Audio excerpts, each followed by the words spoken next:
You see a beautiful young girl, they're going to take your money, and all of a sudden you look up, she's in flames. You don't forget that, never. About 3 months after it all happened, I had a emotional physical breakdown. I couldn't cope with anything. And, you know, it just, really, it gets you. I'll remember it.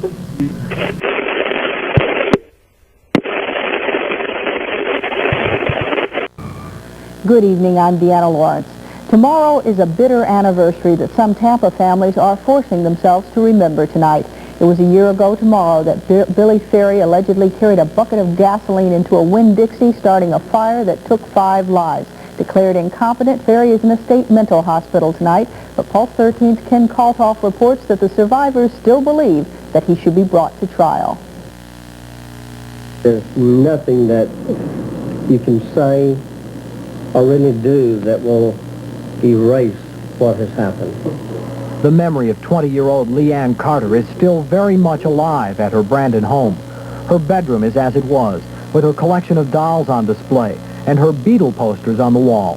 Her parents say it comforts them.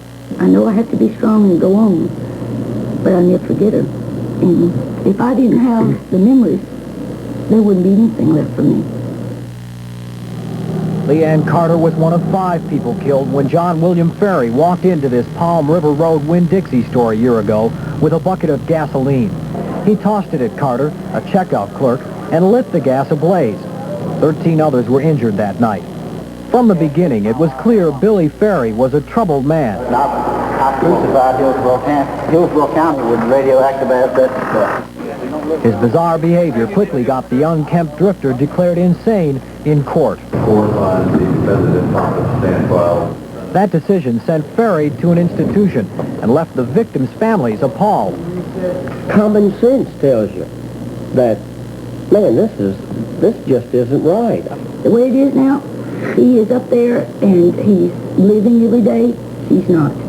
And I feel like he ought to be put in an electric chair.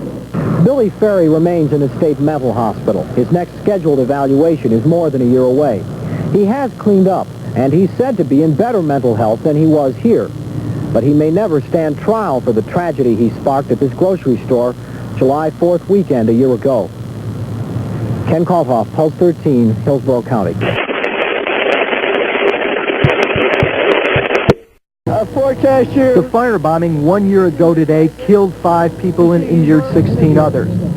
After the crime, the accused Billy Ferry was judged incompetent to stand trial. He was sent here to the state hospital at Chattahoochee, where he's constantly being evaluated. When we asked to talk to and photograph Billy Ferry, his attorney said absolutely not. But he lives here behind a double barbed wire fence and the state's maximum security for the criminally insane. Since Ferry left Hillsborough County, he's had one other competency hearing.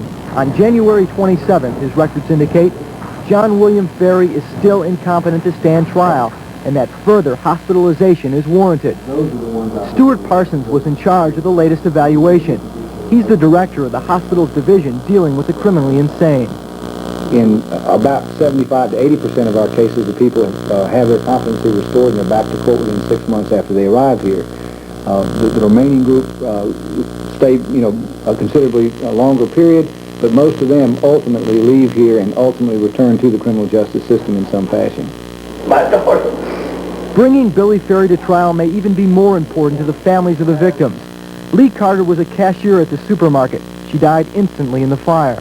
Her parents keep her bedroom the same as it was 1 year ago when she was alive.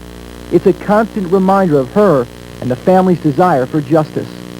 The memory of her and the life that we had with her, the family, is just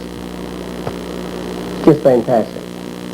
I know she'll never be replaced, but I do think that the man who killed her should have to pay with his life because he took her and the others.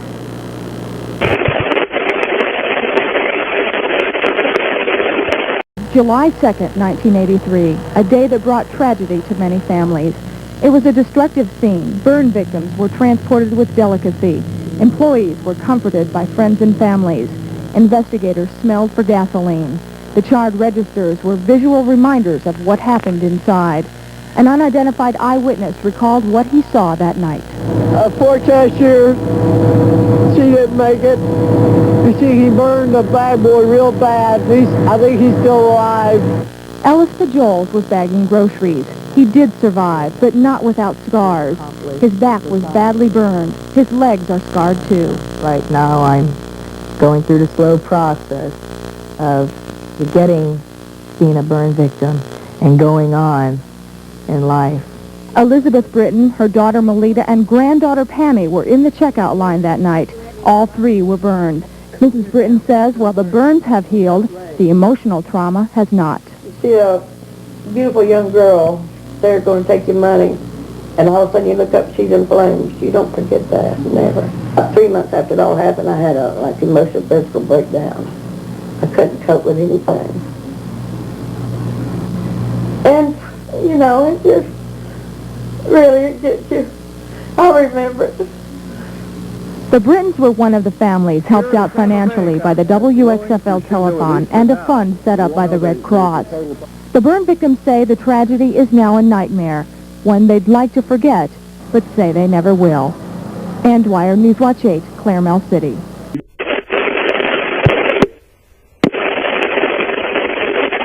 You may remember hearing about Lee Carter when Billy Ferry allegedly threw 3 gallons of gasoline around this Winn-Dixie store and ignited it. 2 gallons splashed on the 20-year-old checkout clerk. The young woman was filling in at the Claremelle Winn-Dixie just for that night.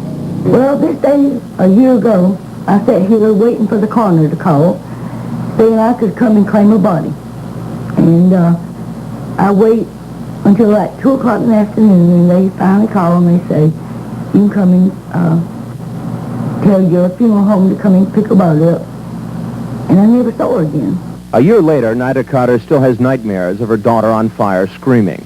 The pain of Lee's loss will never leave this family, but under the new victims' rights law, the 3 remaining Carters will be notified of any judicial action taken against Billy Ferry, and they will be able to give their thoughts in person or by letter in every step of the judicial process. Billy Ferry so far is not competent to stand trial. He is being treated or at least housed at a state mental institution in Chattahoochee. But if Ferry ever does go to trial, the Carters know what they'll say under the new law. Nothing will ever take the place of our daughter. Absolutely nothing.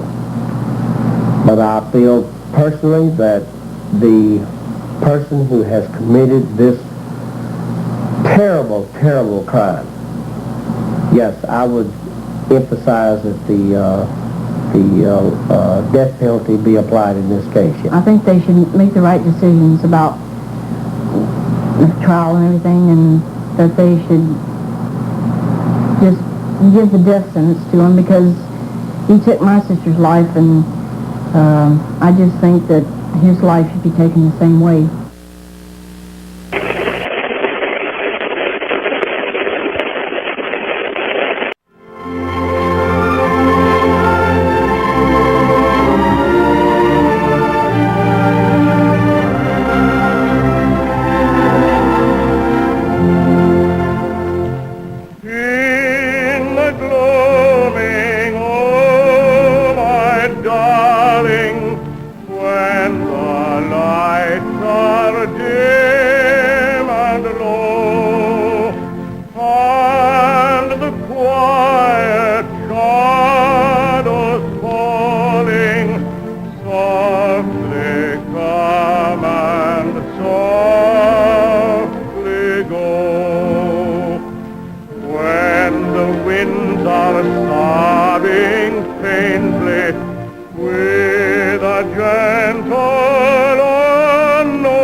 It was best to leave